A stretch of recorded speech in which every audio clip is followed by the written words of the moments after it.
সুপ্রিয় দর্শক, সবাইকে অনেক অনেক শুভেচ্ছা, ভালোবাসা এবং আমন্ত্রণ জানিয়ে শুরু করছি আমাদের প্রতিদিনের প্রিয় আয়োজন নেক্সাস লেডিস ক্লাব। আয়োজনের পুরো সময় জুড়ে আপনাদের সাথে থাকছি আমি সুবর্ণা নওয়াদির। আর আজ আমরা স্টুডিওতে আমন্ত্রণ জানিয়েছি তিনজন সম্মানিত অতিথি বন্ধুকে, যারা বিভিন্ন ক্ষেত্রে তাদের সমমহিমায় এগিয়ে চলেছেন, বাংলাদেশকে এগিয়ে নিয়ে চলেছেন এবং তাদের মধ্যে তাদের মুখগুলো কিন্তু খুব চেনা জানা, যাদের দেখে সবসময় একটা আলাদা রকমের আশা, একটা ভালো লাগা কাজ করে। হ্যাঁ, আমাদের সাথে আমরা পেয়েছি আছেন আমাদের সবার প্রিয়, আমাদের সকলের ভীষণ কি বলবো যে সময় থেকে সময়কে এগিয়ে নিয়ে গেছেন এমন একজন মানুষ, আমাদের প্রিয় সংবাদ পাঠক এবং আমাদের প্রিয় মানুষ Sabina Sabi, project chief, power of B. আপু, অনেক শুভেচ্ছা। নিউজ প্রেজেন্টার এই জন্যই বললাম যে ওই পরিচয়টাতেই বোধহয় আমরা সবার আগে আপনার সাথে পরিচিত হয়েছি। ওটা আগে, তারপর power of share project. Right. So দর্শক আছেন তার বন্ধু, আমাদের বন্ধু, আপনাদের আমাদের সবার খুব পরিচিত মুখ, আমার প্রিয় বড় আপু, প্রিয় মানুষ আছেন আমাদের লিপি খন্দকার, ফ্যাশন ডিজাইনার বিবিয়ানা। আপু, অনেক শুভেচ্ছা। অনেক ধন্যবাদ। তুমি আজকে অনেক দিন পরে ব্যতিক্রমী একটা রং দেখলাম তোমাকে পরতে, এবং সেটা আবার একদম ঠিক বাংলাদেশের যে পতাকা সবুজ রংটা, সেটা খুব সুন্দর, মিষ্টি দেখাচ্ছে। Thank you. দর্শক আছে আরো একজন বন্ধু, মিষ্টি বন্ধু আমাদের সাথে, শামস মাশরাকা, উদ্যোক্তা, উত্তরীয়। অনেক শুভেচ্ছা। ধন্যবাদ আপু, আপনাকে অনেক সুন্দর লাগছে আজকে। অনেক ধন্যবাদ। এবং এই যে তিনজন বন্ধু, সেই তিনজন বন্ধু তারা যে এগিয়ে যাচ্ছে, দর্শক বলাই বাহুল্য যে নারীদের এগিয়ে যাওয়াটা নির্ভয়ে, স্বাধীনভাবে খুব সহজ না, পৃথিবীর কোনো প্রান্তেই হয়তো সহজ না, কিন্তু যদি সেটা বাংলাদেশের কথা বলি তাহলে অনেকগুলো প্রশ্ন চলেই আসে। আমাদের নারীরা যদিও এখন চ্যালেঞ্জিং প্রফেশনে অনেক ভালো করছে, নানা রকমভাবে তারা চারপাশ থেকে আলোর মতো ছড়িয়ে আসছে, তবুও নারীরা কি আসলেই নির্ভয়ে চলতে পারছে? এই যে প্রায় 54 বছরের বাংলাদেশ, সেই বাংলাদেশে আমরা যে স্বপ্নটা দেখেছিলাম, নারীরা নির্ভয়ে স্বাধীনভাবে তাদের যে মৌলিক অধিকার সেগুলো পাবে এবং তাদের স্বপ্ন বুননের পথে এগিয়ে যাবে, কতটা পেরেছি আমরা সেটা নিশ্চিত করতে নারীদের জন্য? সেসব ভাবনা থেকে আজ আমরা নেক্সাস লেডিস ক্লাবের বিষয় রেখেছি দিনে রাতে নির্ভয়। জানি আপনারা ভীষণভাবে সাহসী, এগিয়ে যাওয়া যোদ্ধা বাঙালি নারী। কিভাবে আপনারা দিনে রাতে নির্ভয়ে চলছেন, শুনবো আপনাদের সেই গল্প। সেই জন্য যুক্ত হতে হবে। দেখুন টেলিভিশন স্ক্রিনে আমাদের জুম আইডি এবং পাসওয়ার্ড দেওয়া আছে। আর আমরা আড্ডা তো শুরু হয়েই গেছে। এর মধ্যে একেবারেই বলা চলে যে বাংলাদেশের আসলে টেলিভিশন মিডিয়াতে সংবাদ পাঠ যখন একটা রীতিমতো শুধু তথ্য না, একটা বিনোদনের অংশ বা দেখার জন্য মানুষের অপেক্ষা, সেই সময়কার একদম শুরুর দিকের আমাদের সাবিনা আপা। তো আপা, এই যে আসলে আমরা নিউজের কথা যদি বলি, সেখানেও কিন্তু ওই যে নির্ভয়ে চলা, একটা সংবাদ পরিবেশনের পরে নিজের যেই ব্যাপারটা থাকে না, যে ব্যক্তিত্বের সাথে উপস্থাপন করার পরে সেটা কে কীভাবে নিবে, কোন মহলে গিয়ে সেটার ইম্প্যাক্ট কী হবে, নানা রকমের ভাবনার ব্যাপার থাকে। তো আপনি যখন আসলে নিউজ পড়া শুরু করেছিলেন, এই ভাবনাগুলো কিন্তু আরও অনেক বেশি ছিল। একটু শুনতে চাই যে দিনে রাতে নির্ভয়ে নিজের পেশা, নিজেকে মেলে ধরার পথে আপনার শিক্ষা গ্রহণ, সব কিছু আসলে কতটা করতে পেরেছেন আপনি সহজভাবে? ধন্যবাদ।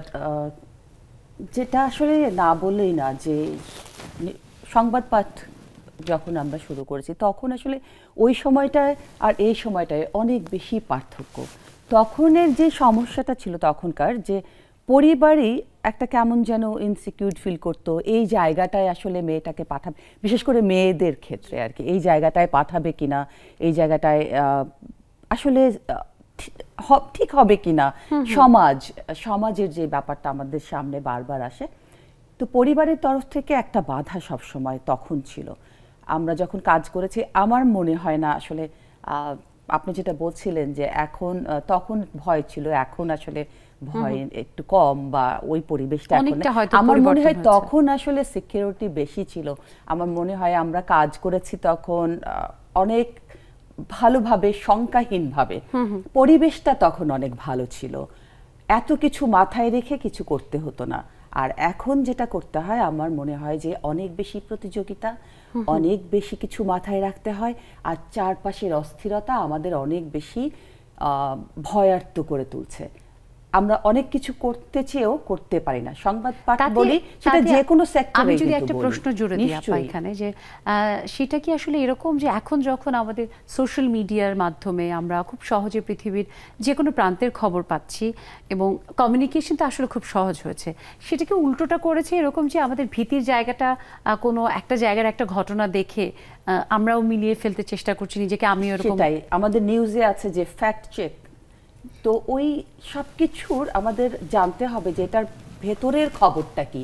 আমরা শুধু খবরটা নিয়ে মেতে উঠি, ওটাতে আমরা ভালোবাসি, কিন্তু খবরের পেছনে কিছু খবর থাকে, সেটা জানার কিন্তু কোনো আগ্রহ আমাদের নেই। এই যে সামাজিক যোগাযোগ মাধ্যমে আমাদের মেতে ওঠা, এটা আমাদেরকে অনেক পিছনে নিয়ে যাচ্ছে। আসলে পিছনে নিচ্ছে কিভাবে আমি বলি, আমাদের জ্ঞান, আমাদের বুদ্ধিমত্তা সব জায়গা থেকে, কারণ আমরা চিন্তা করি না। রাইট, আমরা চিন্তা করি না, আমরা কিছু ভাবতে চাই না, আমরা কোনো কিছুর গভীরে যেতে চাই না। এই যে আমাদের ভেতরে যে একটা শূন্যতা তৈরি হচ্ছে, আমাদের এই প্রজন্ম কথা আমি একজন শিক্ষকও, আমি সবসময় বলি যে সবাই বলে যে নতুন প্রজন্ম নিয়ে আমার আশা নেই, আমি বলি যে অনেক আশা আছে, কিন্তু আসলেও আশা আছে বলার পরও আমি বলছি যে আসলে এত শূন্য একটা জাতি তৈরি হচ্ছে, এত শূন্য মেধা হয়ে যাচ্ছে, সেই জায়গাটাই আমার ভয়। তো আমার মনে হয় যে আগে অনেকগুলো প্রশ্ন বেটার ছিল। একদম আপনি যেটা বলেছেন এখানে অনেকগুলো প্রশ্ন শুনতে চেষ্টা করব আরো। লিপি আপুর কাছে আসি। লিপি আপুর ক্ষেত্রেও একই রকম, এখন যখন বাংলাদেশের আমরা যদি ফ্যাশন ইন্ডাস্ট্রি, আমাদের লোকাল যেসব ব্র্যান্ডস যতখানি এগিয়ে এসছে, নারী উদ্যোক্তার সংখ্যা যেভাবে বেড়েছে, এবং যদি পাশে আবার ব্র্যাকেটে বলি সো কল্ড তাহলেও ভুল হবে না, অনেক বেড়েছে। কিন্তু ট্রুলি যদি আমরা দেখি যে বাংলাদেশের ফ্যাশন ইন্ডাস্ট্রিটা যখন যেই জায়গাটার উপরে ভিত্তি করে গড়ে উঠেছে, লিপি আপুর সূচনাটা কিন্তু একদম তখন বিবিয়ানাকে নিয়ে স্বপ্ন দেখা, একটু একটু করে বড় করা, সেই জায়গাটায় আসলে নির্ভয়ে দিনে রাতে কাজ করে বিবিয়ানাকে যে জায়গাটায় তুমি নিতে চেয়েছো, তোমার কি মনে হয় যে আসলে সেটা খুব সহজ ছিল, পেরেছো? এটা আসলে আমরা যখন কাজটা শুরু করেছিলাম 2001-এ, তখন আমার কাছে মনে হয় 2 যুগ, হ্যাঁ 2 যুগ অনেক সময়, রাইট। তো তখন 2 যুগ আগের আমার বয়সটা অনেক কম ছিল, তো সেই সময় আমার কাছে মনে হয়েছে যে কাজ করতে, যে আমি সবসময় একটা কথা বলি যে আমি অনেক ফ্রিডম নিয়ে কাজ করতে পেরেছি, বিকজ আমার খুব ফ্যামিলি সাপোর্ট ছিল, এবং আমি চারুকলার স্টুডেন্ট হওয়াতে আমার চারুকলার একটা পারিপার্শ্বিকতা, ওখানে বিরাট বড় একটা সাপোর্ট ছিল। খুব বেশি যে বাধা বিপত্তি তো থাকে, অনেক জায়গায় থাকে, সেগুলো আসলে অতিক্রম করারও একটা উপায় বের হয়ে যেত। কিন্তু আমি না এই 2 যুগ পরে ভিতরের স্পিরিটটা, হ্যাঁ হ্যাঁ, সেটাকে আমি কখনো পিছপা হইনি, কিন্তু আমি না 2 যুগ পরে এখন এসে প্রতিদিন ভাবি আসলে আমাদের ইন্ডাস্ট্রিটা এখন কোথায় যাবে, কোন জায়গায়। আমি কিন্তু এখন ভাবি, এখন ভয় পেয়ে যাই। আমি যে সময়টা শুরু করেছি 24 বছর আগে, আমি একদম অল্প বয়সী একটা মেয়ে, তখন আমার কিন্তু এত ভয় লাগেনি, কিন্তু আমার এখন ভয় লেগে যায়। বরং মনে হয়েছে যে না, তুমি দেশের ইতিহাস, ঐতিহ্য ভিত্তিক আমাদের ফ্যাশনের মধ্যে সেটাকে ফুটিয়ে তুলতে পারবে। হ্যাঁ, স্পেশালি আমি যদি উদ্যোক্তাদের ক্ষেত্রে বলবো, যারা নতুন, যারা এখন কাজ শুরু করছে, যারা এই পরের প্রজন্ম, কিন্তু উল্টোটাই তো হওয়ার কথা ছিল। উল্টোটা কেন জানি হচ্ছে না, সেই জায়গাটাতে আমরা এখন আরেকদিনও তোমার সাথে আমার কথা হচ্ছিল, তুমি একটু দুঃখ করেই বলছিলে যে নতুন কালেকশনস আনতে আগে যে রকমের আমি দিনরাত খেটে কাজ করতাম, কোনো ক্লান্তি লাগতো না, মনে হতো যে আমি বানাচ্ছি, এটা আমার চলে যাবে, right, end of the day তো আমাদের এটার গোল হচ্ছে এটা সেল হওয়া, রাইট। তো ওই জায়গা থেকে কোনো বাধা ছিল না, কোনো বিপত্তি ছিল না। এখন যেটা হচ্ছে, এখন বাধা বিপত্তি বলতে বোঝাচ্ছি যে জানি না চারিদিকের পরিবেশটা এরকম হয়েছে, স্পেশালি কয়েক মাস যাবত যেই অবস্থা আমাদের দেশে, সেই জায়গা থেকে যদি আমি বলি যে এখন কোনো নতুন উদ্যোক্তা যদি ভাবে যে এই প্রফেশনে আসবে, সে কিন্তু এই সময় কাজটা শুরু করে সে ভয় পেয়ে যাবে। আমার কাছে অনেকে মেন্টর হিসাবে, অনেকে আমার কাছে আসে যে বিজনেসের বোধহয় সব সেক্টরেই আমরা দেখছি যে একটা ভীষণ দোদুল্যমান অবস্থা, একটা ভীতিকর একটা অবস্থা। স্পেশালি মানুষ আসলে এখন কেনাকাটার মুডেও নেই। এখন আমি বলছি, এখন যারা নতুন উদ্যোক্তারা, ওরা নিশ্চয়ই ওর মুখ থেকে আমরা জানতে পারবো, সবাই কিন্তু ভয় পেয়ে যাচ্ছে। যে আমরা যখন শুরু করেছিলাম, আমরা ভয় পেতাম না, তখন ছিল স্বর্ণযুগ। আমি বলবো যে কাজ করলে মজা পেতাম। তোমার দেখা যে সময়ের পার্থক্য এবং একটা বড় চেঞ্জ ওভার, তুমি যখন 2001-এ শুরু করেছো, তারপর একটু একটু করে মানে অনেক দারুণভাবে বিবিয়ানাকে সবার মাঝে একটা ব্র্যান্ড হিসেবে দাঁড় করাতে পেরেছো, এবং তুমি অনেক ইন্টারন্যাশনাল শোজও করেছো। আর এখন যদি আবার আমরা দেখি, হ্যাঁ, আমরা শুনবো সেই ব্যাপারে, তবে তার আগে আমি মাশরাকার কাছে আসি। মাশরাকা, এই যে আসলে আমরা বলছি যে রাতে দিনে নির্ভয়ে নারীর চলা, যদি তুমি খুব ছোট্ট মানুষ, খুব বড় মানুষ না, অভিজ্ঞতার জায়গা থেকে যদি জানতে চাই, তাহলে তুমি কি বলবে? আপু, আমার কাছে যেটা মনে হয়, ম্যাম যেটা বললো, আমি ম্যামের কথা আসলে মুগ্ধ হয়ে শুনছিলাম। আবার আপু যখন বললো ভয়ের জায়গাটা, এটা আমি ফেস করেছি। যদি আমি সেই জায়গা থেকে শুরু করি, যখন এই মুভমেন্টটা হলো, মুভমেন্টটার আগে যখন আমাদের তো ছোট ছোট বিষয়, যেমন আমরা ছোট ছোট মানে শাড়ি আনি বা হচ্ছে পেজ বুস্ট করি, তখন যে প্রবলেমটা আমি ফেস করেছি সেটা হচ্ছে যখনই আমি বুস্ট করলাম তখনই ফেসবুক ডাউন। তো আমার সাথে মানে আপুর সাথে আমি একদম মানে আমার মানে স্ট্র্যাটেজিটাই ফেল একদম মিলে গেল, মানে একদম সিচুয়েশনটা মিলে গেল। কারণ ওই টাইমে আমি ফেসবুকটা মানে আমার পেজটা বুস্ট করলাম, ফেসবুকটা ডাউন, তখন হচ্ছে আমার একদম পুরোটাই মাটি।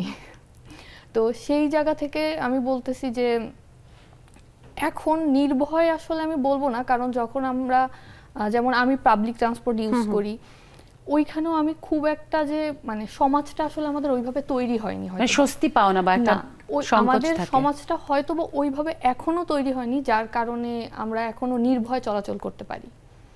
হয়তো বা আমাদের ফ্যামিলি ওইভাবে তৈরি হয়েছে, বা ম্যাম যেভাবে বলছিল সোশ্যাল ট্যাবুস গুলো আছে, আমরা বলতে পারি, ওটা থেকে আমরা আসলে এখনো বের হতে পারি। এবং কেন যদি আমার মনে হচ্ছে যে সময়ের সাথে আমরা, আপু যে একটু আগে যে বলছিলাম আমরা পেছনের দিকে যাচ্ছি, আমরা বোধহয় পেছনেই যাচ্ছি।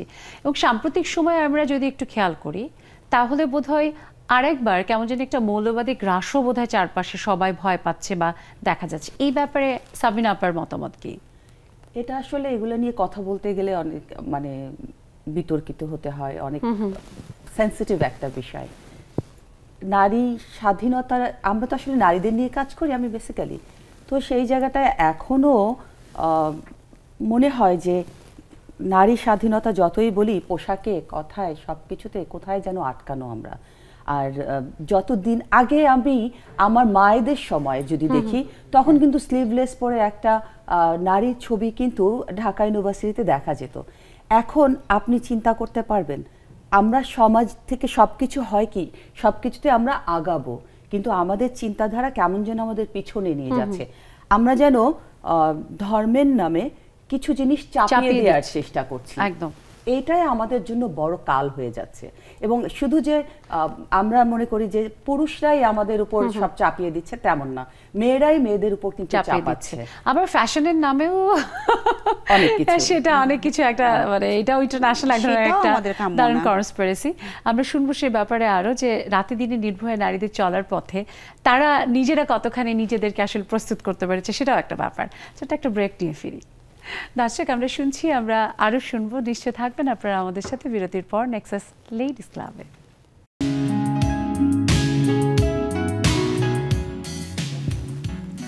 দর্শক, ফিরে এলাম বিরতির পর। সবাইকে আবার শুভেচ্ছা, আমন্ত্রণ নেক্সাস লেডিস ক্লাবে।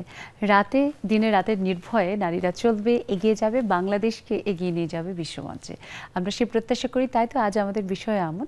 আর আপনারা অবশ্যই যুক্ত হবেন। দেখুন টেলিভিশনের স্ক্রিনে আমাদের জুম আইডি এবং প্যাসার দেওয়া আছে। চলে আসেন লিপি আপু।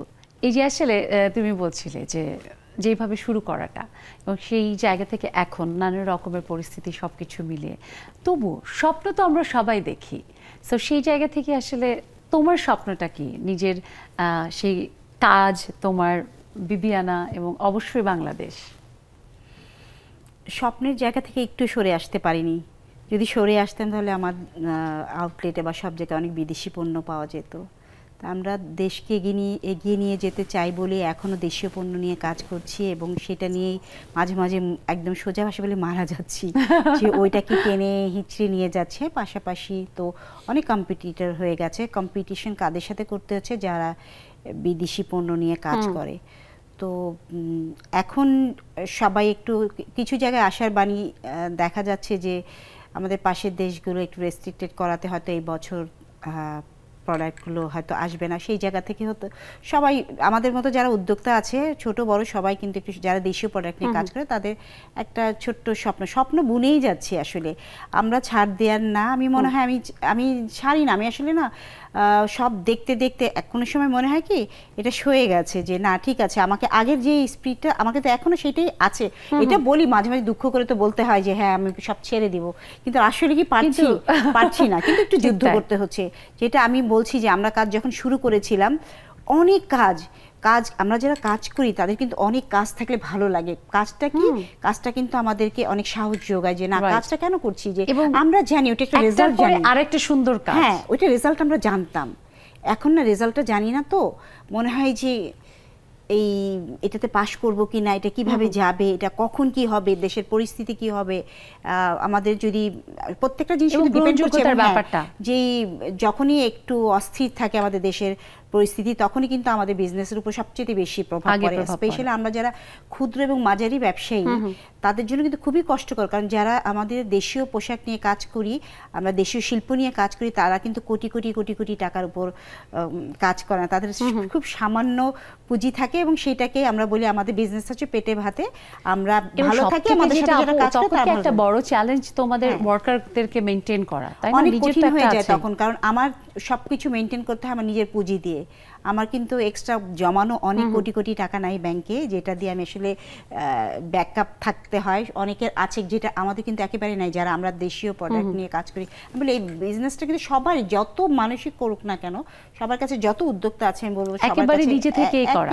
আর ফাইন্যান্সের ব্যাপারটা আমরা যদি বলতে যাই, তাহলে তো নারীদের বেলায় আসলে অনেক অনেক কঠিন। ফাইন্যান্স, একটা ফাইন্যান্সিয়াল সাপোর্ট পাওয়া ফ্রম ব্যাংক, লোন হিসেবে অনেকগুলো গভর্নমেন্ট থেকে, যে এরা দেশের জন্য তো কিছু হলেও করেছে, কিন্তু আমরা কখনোই কিন্তু এই যে কোভিড গেছে, অনেক বড় বড় প্রণোদনার কথা শুনেছি, কিন্তু আমি কিন্তু একটাও চোখে দেখিনি। মানে অনেকেই ট্রাই করেছে, যারা অনেক ট্রাই করেছে হয়তোবা তারা পেয়েছে, যারা হয়তোবা হাল ছেড়ে দিয়েছে, আমি হাল ছেড়ে দিয়েছি, আমি পাইনি। তো এরকম কিন্তু আমার গল্প এরকম হাজার হাজার হাজার, তার মানে এই জায়গাগুলো এখনো অনেক টাফ, অনেক মানে মোট কথা যে কোনো পরিস্থিতিতে হচ্ছে তোমারটা তোমাকে সামাল দিতে হবে। বলছে যে এক শ্রেণী খুব লাভবান হচ্ছে, এক শ্রেণী খুবই একেবারে সব সময় একটা চ্যালেঞ্জের মধ্যেই থাকছে। চ্যালেঞ্জের মধ্যে আমার ওই যে থিসিসে যখন তুমি তোমার আনসারগুলো দিচ্ছিলে, তোমার সাথে একদম খুব ডিটেইল একটা ইন্টারভিউ হয়েছিল, ওই সময় আমার অভিজ্ঞতা হয়েছে যে কিভাবে আসলে বিশেষ করে যখন নারী উদ্যোক্তারা এবং দেশীয় যখন ব্র্যান্ড ডেভেলপ করার চেষ্টা করে, কতটা তাদেরকে নানা রকমের চ্যালেঞ্জের সম্মুখীনের মধ্যে ফাইন্যান্সিয়ালটা অন্যতম। শুনবো আমরা আরো, আমাদের বন্ধুরা এক এক করে জুমে যুক্ত হচ্ছে। দেখতে পাচ্ছি সুরমা বেগম আপু যুক্ত হয়েছেন, আনোয়ারা খাতুন, প্রভাতী আপু যুক্ত হয়েছেন, তন্দ্রা আপু, আর রেবেকা কবির আপু, হাসিনা আপু, সবাইকে অনেক শুভেচ্ছা। সুরমা আপুর কাছ থেকে শুনি যে দিনে রাতে নির্ভয়ে একজন নারী হিসেবে, বাংলাদেশি নারী হিসেবে চলতে আপনার বুকে সাহস কতখানি? ধন্যবাদ সবাইকে, শুভ সন্ধ্যা। আমি আসলে চ্যালেঞ্জ ফিল করি অনেক দিক থেকে। আমি একটু গানের সাথে জড়িত, টুকিটাকি গান পছন্দ করি, সেজন্য দেখা গেছে যে একটু গান প্রেমী। তো গান হয়তো দেখা গেছে যে ফেসবুকে দিতে গেলে বা ইউটিউবে কোথাও দিতে গেলে, তো দেখা গেছে যে ছেলেরা খুবই একটা ডিস্টার্ব বোধ, ওরা ভাবে যে সংস্কৃত অঙ্গনে শুধু গান কবিতা এগুলি একটা যে একটা আছে, এটাকে কি বলে, শালীনতা আছে, ওই জিনিসটা আমাকে খুব বাধা সৃষ্টি করে, আমি পিছিয়ে যাই। তখন ওরা ভাবে যে আমি মনে হয় যে প্রেমের ভান্ডার খুলে বসেছি, ওদের জন্য আমি একদম রেডি, মানে ওদের জন্য আমি রেডি। নানা রকমের, যেটা আমরা যদি বলি যে খারাপ প্রস্তাব, সেই রকমের প্রস্তাব। হ্যাঁ, তো গান পাগল আমি এগুলিকে ওভারকাম করে এখন ভাবতেছি যে না, আমি তো ওদের এইগুলি ডিস্টার্বের কারণে যদি আমি চুপকে যাই, বসে থাকি, আমি যদি গান না করি, তাহলে তো আমারটা পিছিয়ে গেল, আমি সাফল্য অর্জন করতে পারবো না। তো এখন ভাবতেছি যে না, আমি এগুলি কান দিব না, আমি আমার মতো এগিয়ে যাব। তো দেখা গেছে যে এখন অনেক ধন্যবাদ আপা। এই যে আপনি যে সাহস করে নিজে থেকে এগিয়ে যাচ্ছেন, এটা দেখে আরো 10 জন সাহস পাবে, আর তখনই আসলে আমরা নারীরা এগিয়ে যাওয়ার ক্ষেত্রে এগিয়েই থাকবো অন্যদের তুলনায়। অনেক ধন্যবাদ। গান নিশ্চয়ই শুনবো আপনার কাছ থেকে আরেকদিন। তন্দ্রা আপুর কাছে শুনি যে তন্দ্রা আপু, আমরা যে নারীদের দিনে রাতে নির্ভয়ে চলার কথা বলছি, আপনার ভাবনায় মানে কতখানি আসলে আমরা সেটা করতে পারি? অনেক ধন্যবাদ আপু, শুভ সন্ধ্যা সবাইকে, দেখে ভালো লাগছে। আপু আসলে যেটা হয়েছে, আমি ছোটবেলায় গ্রামীণ পরে বড় হয়েছি, এসএসসি পর্যন্ত কলেজ থেকে আমি শহরের পরিবেশে। তবে গ্রামীণ জীবনে আমার যেটা মনে হয়েছে আপু, স্বাচ্ছন্দ্য আমি খুব বেশি, পাড়াপড়শি, চাচা, মামা সবাইকে যেভাবে অ্যাড্রেস করতাম এবং চলাফেরা করতাম, শহরের জীবনে আমার মনে হয় প্রতিবন্ধকতাটা একটু বেশি আপু। এখানে যেটা হয়, আমাদের নারীরা এগিয়েছে, আগায়নি আমি বলবো না, আমরাও এখন সাহস করে বের হই, দিনকে রাত করে, রাতকে দিন করে, কিন্তু বুকে তো একটু দূর দূর থাকে আপু। আমরা কখনো কখনো কোথাও কোথাও তো একটু আসলে ইপটিজিং বলেন আর কথা বলেন, শিকার তো হতেই হয়, এটা তো আমাদেরকে মানতেই হবে আপু। এখনো 100% আমরা ওই জায়গায় পৌঁছাতে পারিনি। ধন্যবাদ আপু। অনেক ধন্যবাদ আপু। আপনি যে বললেন যে ওই জায়গাটা পৌঁছাতে পারেন, আমি এবং এই সূত্রেই আমি সাবিনা আপার কাছে আসতে চাই যে আপা, এই যে আসলে আমাদের নারীদের এগিয়ে চলা এবং দিনে রাতে যে আমরা বলছি নির্ভয়ে, এবং আপা যে কথাটা বললেন, একটা গ্রামীণ এলাকায় সবাইকে চেনে, সবার খবর রাখে, শহরে আবার সেটার উল্টো, যার কারণে আমরা কি আসলে বলতে পারি যে এখানে দায়িত্বহীনতার একটা ব্যাপার আছে, যে সামাজিক যে দায়িত্ব আমার এলাকারই, আমি হেঁটে যাচ্ছি, যদি কেউ থাকে, আমি যে তার এলাকার মেয়ে বা বউ, আমার প্রতি দায়িত্ব হিসেবে অন্য কেউ কিছু বললে সেটার প্রতিবাদ করে, এই ব্যাপারগুলো তো আজকাল দেখাই যায় না। এটা দেখা যাবে না, কারণ আমাদের যে সোসাইটি এখন, আমরা যে সমাজে বাস করছি, জিনিসগুলো আসলে উল্টে গেছে। এখন ওই যে ভয়ের সংস্কৃতি, সবাই ভয় পায়। আমি যদি তার জন্য কিছু বলি, আমার জন্য সেটা ভালো হবে না হয়তোবা। আমি ওই ভয় থেকে তার জন্য, তার সামনে তার যে বিপদটা আসছে, সেখানে তার বিপদ থেকে তাকে মুক্ত করার জন্য দাঁড়াবো না। এক্স্যাক্টলি, একদম। কারণ আমাদের তো সাহসই নেই, আমাদের সৎ সাহসগুলো হারিয়ে গেছে। হারিয়ে যাওয়ার এটা আমাদের দোষ না, আমাদের আশেপাশে এমন কিছু ঘটনা ঘটছে যেটা আমাদের এই সাহসগুলোকে নষ্ট করে ফেলছে। কাজে আমাদের এখন কিছু করার নাই, এখান থেকে বের হয়ে আসতে হবে সবাই মিলে যদি আমরা পারি। এবং ওই যে একটা কথা বলা হতো না আগে, যে অস্ত্রের মুখে একজন যদি একটা অস্ত্র নিয়ে আসে, 10 জনের কাছে কিন্তু সেটা কিছুই না, কিন্তু তবুও আমরা একজনের হাতে অস্ত্র থাকলে সেটাকে 10 জন কেন 100 জন থাকলেও ভয় পায়। এটা বোধহয় আত্মকেন্দ্রিকতা এবং সাইকোলজিক্যাল নানা রকম চেঞ্জ ওভার। এই জন্য শুনবো আর ওই ব্যাপারে। মাশরাকার কাছে আসি। মাশরাকা, এই যে আসলে উদ্যোক্তা হিসেবে তুমি খুব মানে অল্প দিন হলেই হয়তো শুরু করেছো, নানা রকমের অভিজ্ঞতা এর মধ্যেই হয়েছে, তো তারপরে কি সাহসটা পাও দিনে রাতে কাজ করা? ব্যবসা মানেই তো আসলে এখানে ছোট ওখানে ছোট, এটা কালেক্ট করো, তারপরে তো সব কিছু নিজের মতো করে সেটা সাজানো, সেটার জন্য কি সাহসটা আসলে পাও ঠিকঠাক? আপু, এইখানে মূলত বিষয়টা হচ্ছে আমার আশেপাশের মানুষজন আমাকে কিভাবে ট্রিট করছে। আমি তো যতটুকু মেয়েরা বর্তমানে এগিয়ে যাচ্ছে নিজের সাহসে, পরিবারের উৎসাহে, এছাড়া হচ্ছে সমাজ আমাদেরকে কি পরিবেশটা দিচ্ছে বা আমরা কতটুকু সেফ, ওই বিষয়টার মধ্য দিয়ে কিন্তু আমরা এগিয়ে যাই। যদি আমি আমার কথা বলি বা আমার বিজনেসটার কথা বলি, ওটাকে যখন আমি এগিয়ে নিচ্ছি তখন কিন্তু আমার অনেকের হেল্প দরকার হচ্ছে। এখন আমি যাচ্ছি বা আমার ফ্রেন্ডরা যাচ্ছে, ওরা আমাকে কিভাবে ট্রিট করছে বা আমাকে কতটুকু উৎসাহ দিচ্ছে, এইটার উপর আসলে ডিপেন্ড করে যে আমি আসলে মানে হয়তো বা আমার রাত হয়ে গেল, কেউ আমাকে একটু এগিয়ে দিল, মানে এরকম বিভিন্ন বিষয় আছে, মানে সব কিছুর উপরেই আসলে ডিপেন্ড করবে যে আমি আসলে দিনে রাতে নির্ভয়ে যেতে পারছি কিনা। বাহ, দারুণ বলেছ। এবং আসলেও তাই, আমাদের শুধু যে নিজের ভিতরের ইচ্ছে, নিজের সাহস তা কিন্তু নয়, বরং এটা পুরোপুরি আমাদের যে সামাজিক, আমাদের জাতিগত সেই ব্যাপারটাও বটে। আমাদের মোট জনসংখ্যার অর্ধেক নারী, তাই নারীদের যদি দিনে রাতে নির্ভয়ে চলার সেই সুযোগটা আমরা না দিতে পারি, তাহলে কি দেশ অর্থনীতি আগাবে? প্রশ্নটা রেখে একটা ছোট্ট বিরতিতে গেলাম, নিশ্চয়ই আপনারা আমাদের সাথে যুক্ত হবেন। আমরা ফিরছি এখনই নেক্সাস লেডিস ক্লাবে।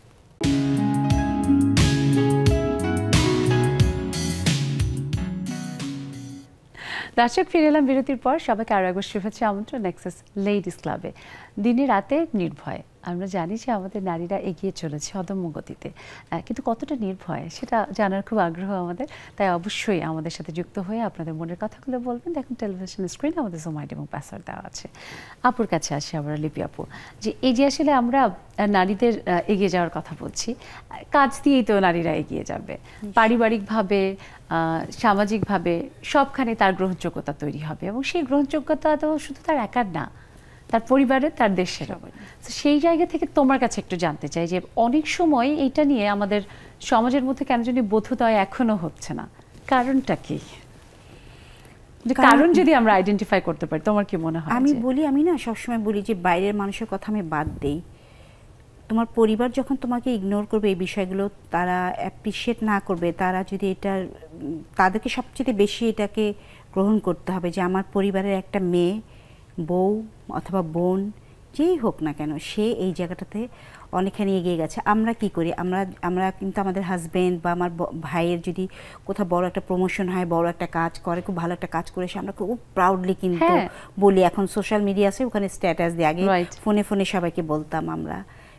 কিন্তু এই জায়গাটাতে দেখা যায় কি আমাদের দেশে পুরুষ দেয়, হ্যাঁ আমাদের দেশে এই একটা জায়গায় আমি বলবো, এটা সবার জানি না, আমার পরিবারের সঙ্গে তাদের কাছে তিতা লাগতে পারে।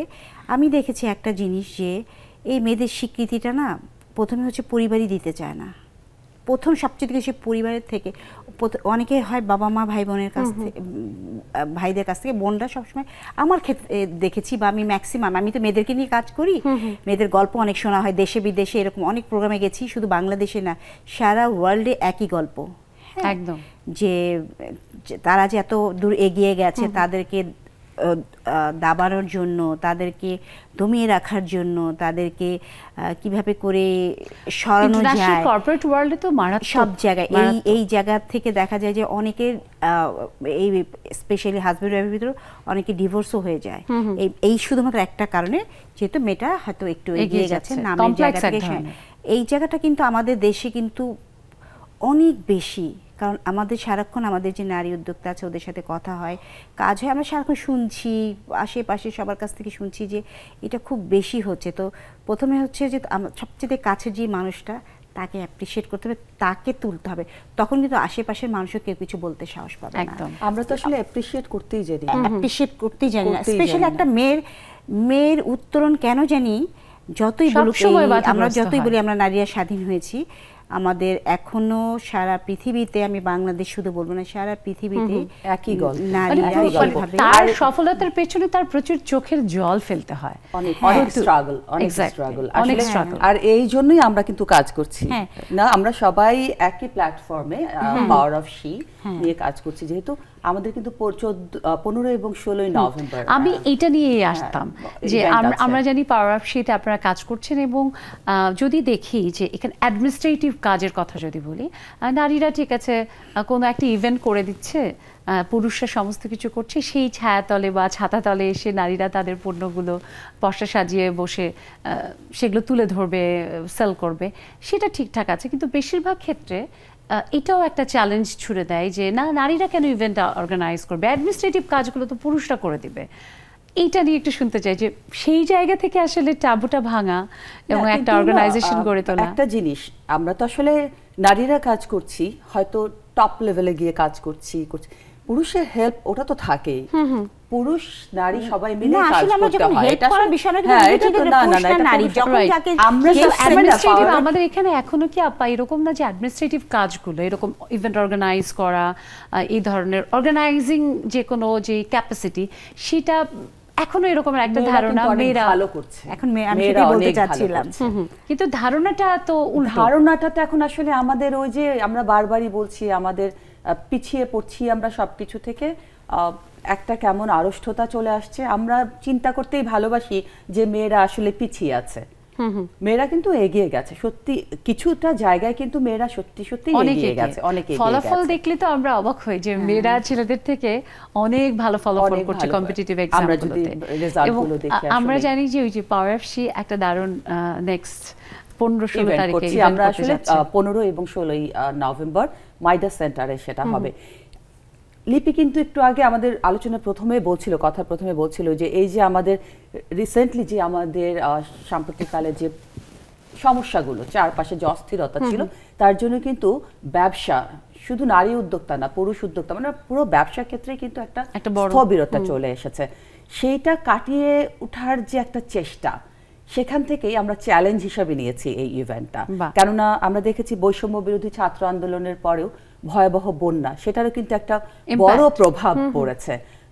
নারী উদ্যোক্তারা তখন তো আসলে কাজ করতে পারেনি। আর বৈষম্য বিরোধী ছাত্র আন্দোলনের কথা যদি তখন বলি, ডেলিভারি একেবারে বন্ধ ছিল, সামাজিক যোগাযোগ মাধ্যম বন্ধ হয়ে। ইভেন আমাদের তখন কিন্তু সমস্ত এই সেক্টরটা একদম টোটালি খোলা ছিল, কিন্তু কোনো লোক আসেনি। মানে লিপির সাথে যখন জীবন স্বাভাবিক না থাকলে তখন ফ্যাশন গুডস বা লাইফস্টাইল গুডস এর প্রতি তো মানুষের আগ্রহটা থাকে না। লিপির সাথে যখন আমি কথা বলছিলাম এই সময়গুলোর পরপর, তখন ওই বলছিল আমার মনে হয় ব্যবসাটা বন্ধ করে দিতে হবে, আমি কর্মচারীদের টাকা দিব কিভাবে, আমার আউটলেট কিভাবে আমি চালাবো। তো এরকম শুধু লিপির ক্ষেত্রে না, আমি ওই মাশরাকাও বললো কিন্তু একই কথা, যে যখনই সামাজিক যোগাযোগ মাধ্যমে বুস্ট করতে গেছে তখনই সেটা বন্ধ হয়ে গেল। স্ট্র্যাটেজিক্যাল পয়েন্ট থেকে ও ফেল করলো। আমি খুব ছোট জায়গা থেকে শুরু করেছি, তো আমার জন্য ওই বিষয়টা অনেক বড় ছিল। হ্যাঁ, অনলাইনে যারা বিজনেস করে তাদের জন্য ওই সময়টা তো খুব, ইভেন আমরাও তখন আমরা ভাবছিলাম যে ঠিক আছে আউটলেটগুলোতে মানুষ যাচ্ছে না, অনলাইনে তাও কেনাকাটা করে, সবাই অবশ্যই সময় একটা ভালো লাগলে কেনাকাটা করে, সবকিছু বন্ধ ছিল। এবং কমিউনিকেশনটা থাকে, হ্যাঁ তখন তো আসলে টোটাল কমিউনিকেশনটা একদম বন্ধ হয়ে গেল। প্রায় 1 থেকে 1.5 মাস বন্ধ ছিল। তাহলে কিভাবে করে একটা বিজনেস যারা একটু আমরা যদি আমাদের মোট অর্থনীতির ক্ষতির পরিমাণটা আসলে দেখি, সেটা নিরূপণ করাই কঠিন হয়ে যাচ্ছে। শুনবো আমরা একটু দুই একজন বন্ধুদের কাছ থেকে শুনে আসি। আমরা একটুখানি শুনবো, আমাদের সাথে রেবেকা আপু আছে, রেবেকা আপুর কাছে শুনি। রেবেকা আপু, দিনে রাতে নির্ভয়ে নারী হিসেবে তুমি যে কাজ করছো, এগিয়ে চলেছো, তোমার অভিজ্ঞতার কথা একটু শুনতে চাই, যে কখনো আসলে এরকম কোনো দুর্ঘটনার সম্মুখীন হয়েছো যেটা তোমার মনে হয়েছে যে না, আর বোধহয় কাজটা করা হলো না? ধন্যবাদ সুবর্ণা, শুভ সন্ধ্যা। আপু স্টুডিওর আপুর অনেক সুন্দর করে বলতেছিল, তা আমি খুব শুনছিলাম কথাগুলো। আসলে কথাগুলো কিন্তু একদম সত্যি। আমরা মেয়েরা চেষ্টা করি, অনেক পরিশ্রম করি সফলতার জন্য, হ্যাঁ, কিন্তু কিছু কিছু সময় আমাদের সামাজিক কিছু কারণ, তারপরে আইন শৃঙ্খলা, অনেক কিছু পারিপার্শ্বিকতা থেকে আমরা অনেক দিক থেকে বাধাগ্রস্ত। হ্যাঁ, তো এগুলো আসলে দৃষ্টি আকর্ষণ করার জন্য বা কেউ দেখার মতো কেউ নাই, আমরাই আমাদের নিজেদের শক্তি আমি মনে করি। এই শক্তি দিয়ে যদি আমরা এগিয়ে যেতে পারি তাহলে অবশ্যই মেয়েরা অনেক কিছু করতে পারে। আর এর জন্য দরকার হলো একজন মেয়ে আরেকজনের পাশে দাঁড়ানো। আমি একটা মেয়ে, হ্যাঁ, সুবর্ণা আমার খুব কাছের একজন। আমি একটা এক্সাম্পল ছোট্ট করে বলি, হ্যাঁ, সুবর্ণা দেখো রাজশাহী শহরে আমিও বড় হয়েছি, তুমিও বড় হয়েছো। কিরকম টিজিং একটা ব্যাপার ছিল আমরা যখন ছোটবেলায় বড় হয়েছে, আমার ক্ষেত্রে তখন কিন্তু কেউ প্রতিবাদ করতো না। এখন কিন্তু সেই জিনিসগুলো নাই, অনেকটা কমে আসছে। কিন্তু সেগুলো নাই, কিন্তু অন্য দিক দিয়ে যেমন সোশ্যাল মিডিয়া দিয়ে অনেক মেয়েদের অনেক হ্যাসেল করছে। এসব খুব লজ্জাদায়ক আমাদের জন্য। এবং একদম আপুর এই পয়েন্টটাই আমি ধরবো। আপু থামিয়ে দিচ্ছি, সময় যেহেতু কম, যে সোশ্যাল মিডিয়া এখন একটা নতুন মাধ্যম হয়েছে, যেটার মাধ্যমে নারী আরেকভাবে অসম্মানিত বা তার শিল্লতাহানির একটা জায়গা তৈরি হয়েছে, এরকমের ব্যাপারটা। আমি একটু মিষ্টি আপুর কাছে শুনি, শারমিন ফারজানা মিষ্টি আপু, যে আপু নারীর জন্য আসলে যখন যেই মাধ্যমটাই তৈরি হোক, নারী যেখানেই একটুখানি নিজেকে মেলে ধরতে চাক, এভাবে এই যে তাকে টেনে ধরা, ছোট করা, সেটা তোমার কি মনে, কিভাবে বন্ধ হতে পারে? ধন্যবাদ সুবর্ণা আপু, অত্যন্ত গুরুত্বপূর্ণ আজকের এই টপিকসটা এবং সেই সাথে তোমার কোশ্চেনটাও। আপু আসলে এই সোশ্যাল মিডিয়া, আগে যেমন ইফ টিচিংটা ছিল, এখন আবার সোশ্যাল মিডিয়া নারীদের সব জায়গায় টেনে ধরে। ইভেন কি আমরা যে এই জুমে বসি, অনেকে অনেক রকমের এটা নিয়েও কথা বলে, বিশ্বাস করো আপু, তখন না খুব হাসি লাগে। বিভিন্ন রকম উসিলা বানায় যে এখানে বসলে এই হয়। হ্যাঁ, তো আমি এখন মনে করি আমরা তো একটা পরিণত বয়সে এসেছি, আমরা যেটা ওভারকাম করতে পারবো অল্প বয়সের মেয়েরা সেটা পারবে না। তো আমরা যারা প্যারেন্টস আছি তারা কি করব, আমাদের সন্তান বা সন্তান তুল্যদের কাউন্সিলিং করব, বলবো না তোমরা সঠিক পথে থাকলেই তোমরা ঠিক আছো। আর আমরা কি করব, আমরা ওই মানে আশেপাশে সাউথ চককে একদম কেয়ার করব না। আমরা যারা রাইট পথে, আমরা তো কনফিডেন্ট যে আমরা ভালো কাজ করছি, একটু ভালো সময় কাটাচ্ছি, তাতেও মানুষের সমস্যা। তো নারীদের যুগে যুগে পদে পদে সমস্যা আছে, থাকবেই আমার মনে হয়। এবং এই কণ্ঠকাঠিন্য কিন্তু ভাবনাটা আত্মবিশ্বাসের সাথে অবশ্যই তুলে ধরতে হবে, যেমনটি আপু বলেছেন। একদম, অনেক ধন্যবাদ মিষ্টি আপু। এবং এখানে আসলে ওই যে কাউন্সেলিং এবং আপব্রিঙ্গিং, এইটা অনেক গুরুত্বপূর্ণ। আমরা যা কিছুই বলি না কেন, সবার আগে ওই যে কালকে যেমন আমরা পরিবার নিয়ে আড্ডা দিলাম, আমাদের আদিতম প্রতিষ্ঠান পরিবার কিন্তু ভূমিকা রাখে। তাই মেয়েকে মেয়ে হিসেবে না, মানুষ হিসেবে গড়ে তোলার ক্ষেত্রে পরিবারকেই সবার আগে স্বপ্নটা দেখাতে হবে। আমরা একটা ছোট্ট বিরতি নিয়ে ফিরে আসবো, আমাদের সাথেই থাকবেন নেক্সাস লেডিস ক্লাবে।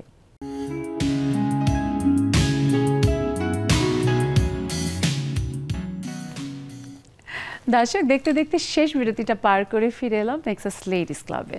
আজ রাতে দিনে নির্ভয়ে নারী চলতে পারবে তেমন ভাবনা থেকে আমাদের বিষয়ে রেখেছি দিনে রাতে নির্ভয়ে। আপনাদের ভাবনার কথাগুলো আমাদের সাথে শেয়ার করতে যুক্ত হবেন। দেখুন টেলিভিশন স্ক্রিনে আমাদের জুম আইডি এবং পাসওয়ার্ড দেওয়া আছে। মাশরাকার কাছে আসি। মাশরাকা, এই যে আমরা আসলে স্বপ্ন দেখি, নিজের স্বপ্নটাকে অন্যের মাঝে ছড়িয়ে দিতে চাই, কিন্তু তারপরেও নিজের স্বপ্নের সাথে আমার পরিবার, আমার আশেপাশের অনেক মানুষ আছে যারা খুব ইনফ্লুয়েন্সিয়াল।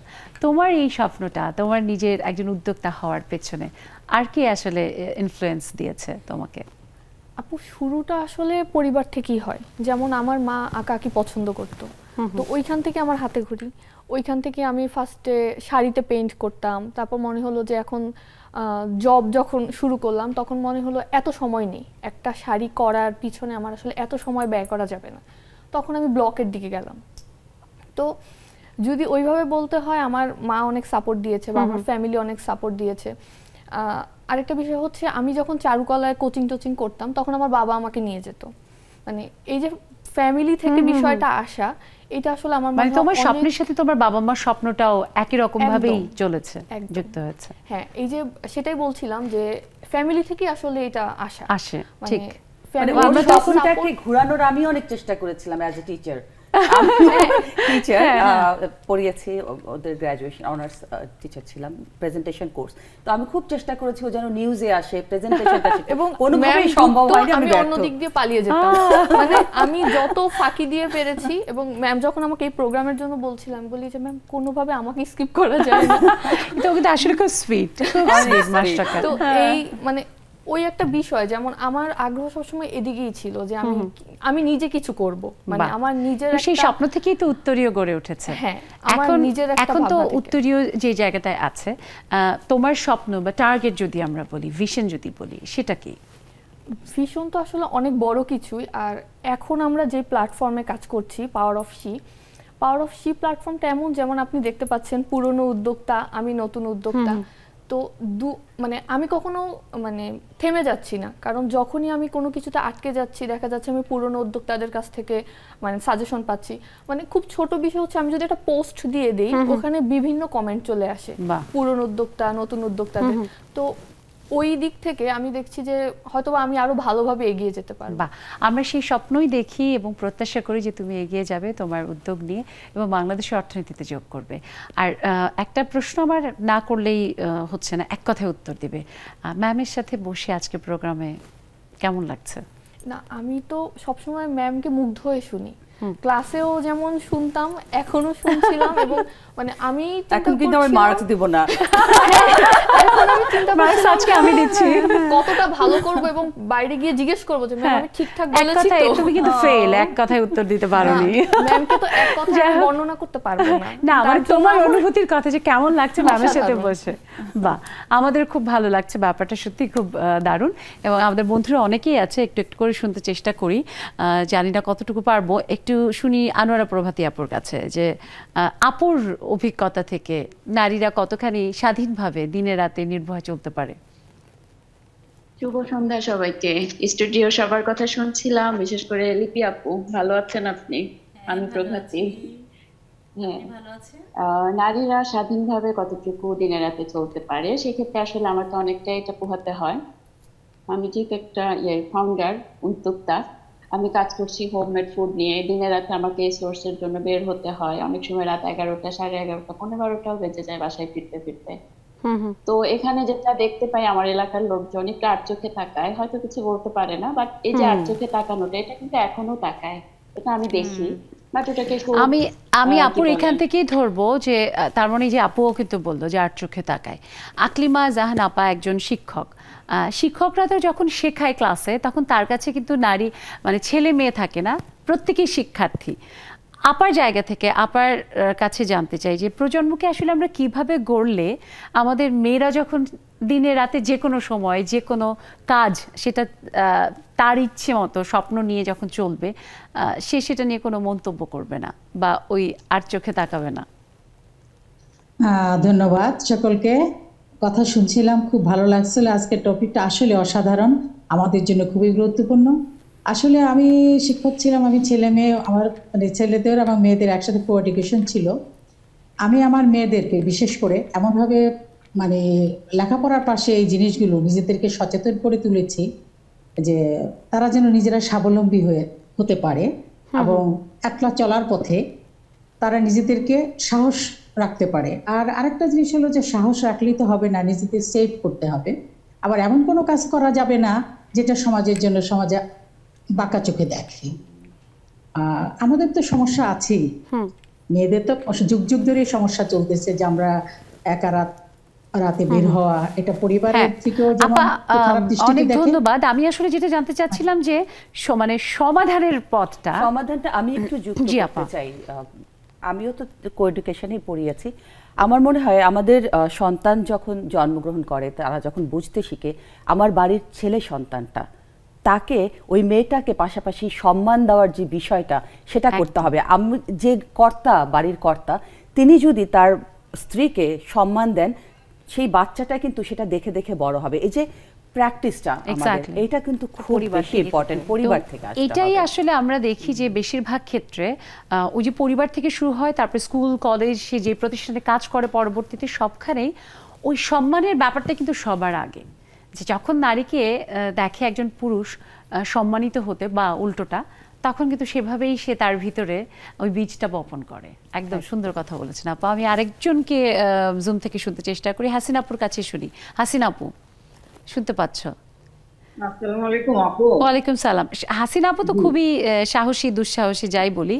আপুর কাছে একটু শুনতে চাই যে আসলে মেয়েরা সামনে দিনে রাতে নির্ভয়ে কাজ করতে পারবে, এটার জন্য কোন ব্যাপারটা বেশি জরুরি, যেটা থাকলে সে নির্ভয়ে চলতে পারবে? শেখা আজকে অসাধারণ গুণী দুজন নক্ষত্র বসে আছে, আমি বলবো স্টুডিওতে, বুঝছো?